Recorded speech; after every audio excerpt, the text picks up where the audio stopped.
Will power कैसे बढ़ाएं। यही पढ़ के आपने थंबनेल पे क्लिक किया, विल पावर कैसे बढ़ाएं। मैं मदद तो करना चाहता हूं आपकी विल पावर बढ़ाने के लिए, पर आज एक थोड़ा अलग मैसेज दूंगा। क्या? थोड़ा सा अलग मैसेज दूंगा। आज का मेरा मैसेज है विल पावर मत बढ़ाइए।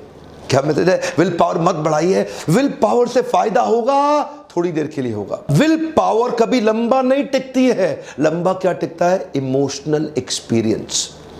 मैं आज आपको कुछ इस कॉन्सेप्ट को क्लैरिफाई करना चाहता हूं। कई लोग कहते हैं मेरी विल पावर नहीं है, विल पावर नहीं है, विल पावर नहीं है। पता है क्यों नहीं है?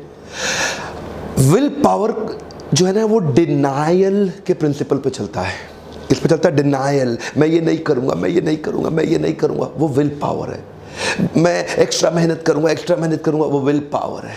मैं भागूंगा एक्स्ट्रा, वो विल पावर है। लेकिन विल पावर डिनायल के प्रिंसिपल पे काम करता है, whereas emotional experience design के प्रिंसिपल पे काम करता है। इमोशनल एक्सपीरियंस अगर आपने डिजाइन कर दिया ना, तो आपके माइंड, आपके सबकॉन्शियस और अनकॉन्शियस माइंड, जो नीचे अनकॉन्शियस माइंड है, उसके अंदर एक फॉर्म बन जाता है, जिससे आपकी जरूरत बढ़ जाती है उसको करने के लिए। मैं बताना चाहता हूँ, कोई एक इमेज क्रिएट हो जाती है, एक फॉर्म क्रिएट हो जाता है इमोशनल एक्सपीरियंस के माध्यम से। आपने देखे सारे फिल्मी गाने लोग गाते हैं, गुनगुनाते हैं। क्यों? वो डेटा पे, वो फैक्ट पे, फिगर पे, लॉजिक पे आधारित नहीं होते, वो इमोशन पे आधारित होते हैं। उनका इमोशनल एक्सपीरियंस होता है, जिसके कारण वो गाने बहुत गाते हैं। सारी दुनिया पर मैं छाऊं, बस इतना सा ख्वाब है। इमोशनल एक्सपीरियंस के अंदर ड्रीम है, एक सुंदर सा सपना है, तो वो इमोशनल एक्सपीरियंस आपको एक ड्राइव देता है। इमोशनल एक्सपीरियंस के अंदर फीलिंग है, इमोशंस है। इमोशनल एक्सपीरियंस के अंदर एक विजुअलाइजेशन है, उसके अंदर एक सक्सेस और एक अचीवमेंट की भावना है। वो आपको ड्राइव देता है, वो आपको एक पुश देता है। लेकिन विल पावर क्या है? विल पावर ना आपकी कॉन्शियस डिजायर। देखिए, विल पावर में इशू क्या है? आप किसी डिजायर को ना कर रहे हो। क्या कर रहे हो? किसी डिजायर के अगेंस्ट फाइट कर रहे हो। You are fighting against a desire. लेकिन इमोशनल एक्सपीरियंस में क्या है? You are fighting for a desire. उधर you are fighting against a desire, here you are fighting for a strong desire, because here you are cultivating and recreating a desire. तो यहाँ पे एक already चित्रण बन चुका है आपके मन में, मुझे ये चाहिए, मुझे ये चाहिए। इधर इमोशनल एक्सपीरियंस में चाहिए ही चाहिए, क्योंकि आपको पता है ना, आपको वो नहीं मिलता जो आपको चाहिए, आपको तो वो मिलता है जो आपको चाहिए ही चाहिए। और जो आपको चाहिए उसकी क्लियर इमेज है आपके मन में। विल पावर, ये थोड़ा बेचारा अकेला पड़ जाता है। इसके पास पीछे एक मेंटल स्ट्रक्चर नहीं है, इसके पास पीछे मेंटल पिलर्स खड़े नहीं हुए हैं आज तक। ये टिकता नहीं है। विल पावर अकेला खोखला रह जाता है। देखिए, एक बात आप समझ ले, mind works very well with pictures and emotions. Mind में ना पिक्चर और इमोशन बहुत ज्यादा देर तक टिका रहता है। लेकिन विल पावर क्या है? विल पावर में आप एक पहाड़ी पे चढ़े, बहुत मेहनत किया, आपको लगता है बस बहुत हो गया, कब तक चलेगा ये सब। तो विल पावर में बियॉन्ड द पॉइंट चलता है, फायदा होता है। मैं I am not against will power, what I am saying is will power alone without an emotional experience, उसके बाद थोड़े दिन के बाद गेम ओवर हो जाता है।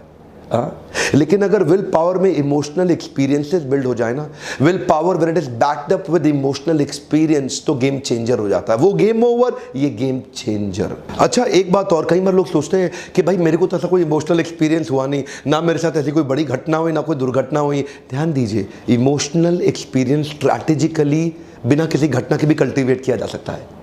क्या? हाँ, बिल्कुल, बिना किसी घटना के भी इमोशनल एक्सपीरियंस को आप अपने ब्रेन के अंदर कल्टीवेट कर सकते हैं। You can regenerate an experience, you can design it. पहले तो आप एक गोल्डन स्टेटमेंट याद कर लें, extreme emotion has a deep rooted retention. एक बार और, क्या?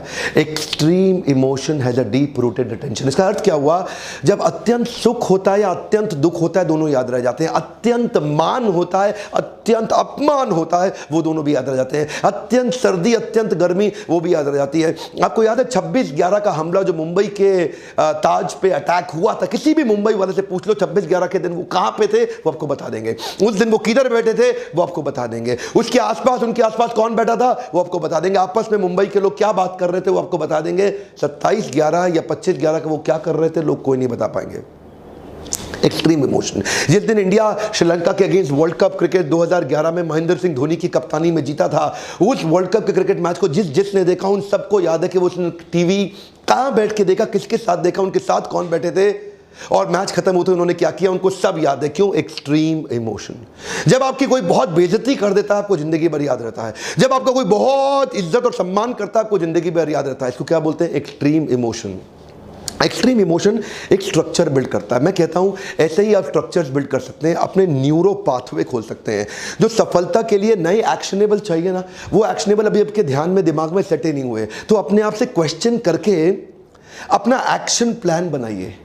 एक एक्शन प्लान मैं आपको भी फ्रेमवर्क भी दूंगा, हर वीडियो में देता हूं, इसमें भी देने की कोशिश कर रहा हूं। आपको एक फ्रेमवर्क देने वाला हूं कि कैसे आप अपनी विल पावर को एक्सपैंड कर सकते हैं इमोशनल एक्सपीरियंस के माध्यम से। पहला तो आप क्या करिए, craft your design of a new creative addictive vision. क्या मतलब हुआ इसका? एक एडिक्टिव विजन अपना तैयार करिए जिससे आपको एडिक्शन हो जाए, लत पड़ जाए। एक ऐसा विजन तैयार करिए अपने जीवन में, आपको क्या चाहिए, आप जिंदगी में किस सपने को अचीव करना चाहते हैं, उस विजन को पहले पकड़ लीजिए, उसको ऐसा ऐसा ऐसा करके उसके चिपक जाइए, उसको पकड़ लीजिए ऐसे एक विजन को, उस विजन को लिख लीजिए सब जगह और एक ऐसा एडिक्टिव विजन का क्राफ्ट तैयार करिए, वो दिखने में कैसा लगना चाहिए।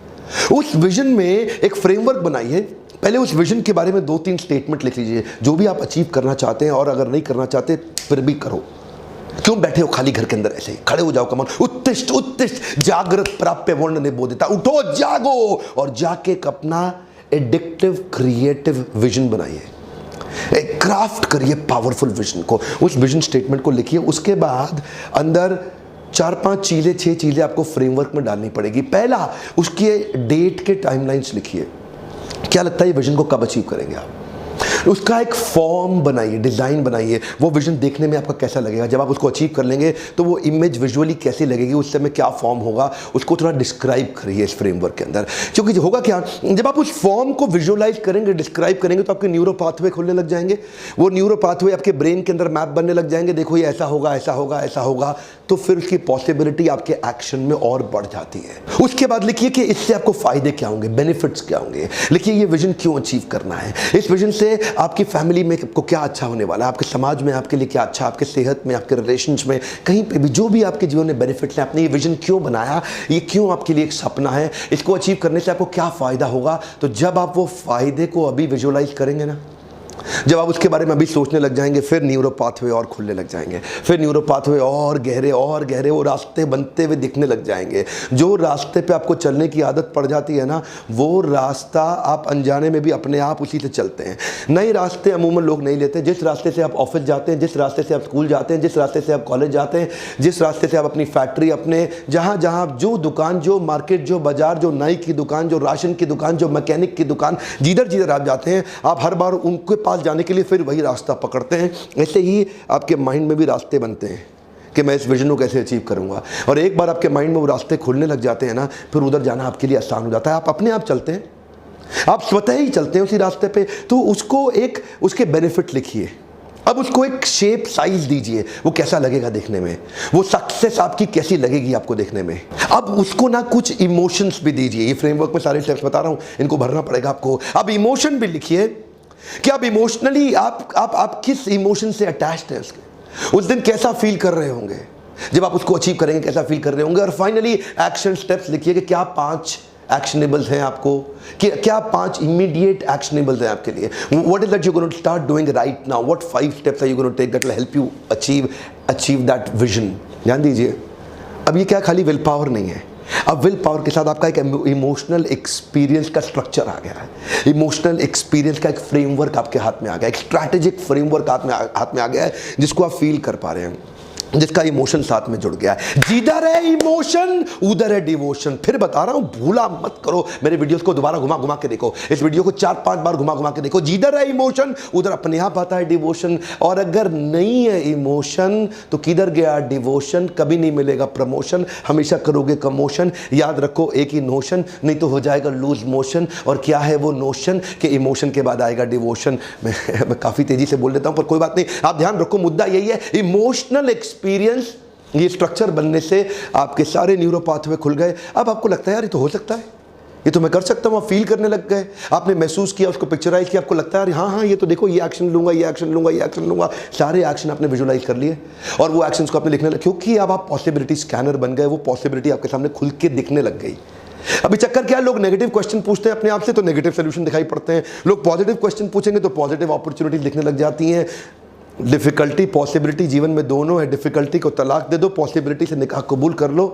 पावरफुल वीडियो था, अपने जीवन में उतारो, हर आदमी को शेयर कर दो एक बार और। कम ऑन, आसपास जितने स्टूडेंट्स हैं सबको शेयर करो, कॉलेज में, पड़ोस में, दोस्त में, अपनी रिश्तेदारी में, मॉर्निंग वॉक में, अलग अलग व्हाट्सएप ग्रुप आपके रिश्तेदारी के बने हुए, सारे व्हाट्सएप ग्रुप में ऐसे वीडियो डालो, लोगों को फायदा होता है। और देखिए आपके बारे में भी लोग समझेंगे यार ये देखो ये अच्छी चीज़ भेजता है। कई लोग फिल्मी गाने, चुटकुले, फालतू आइटम भेजते हैं। मैं आपको कह रहा हूँ आप लोगों को सफल होने के लिए उनको कंटेंट भेजिए, उनको मदद करिए।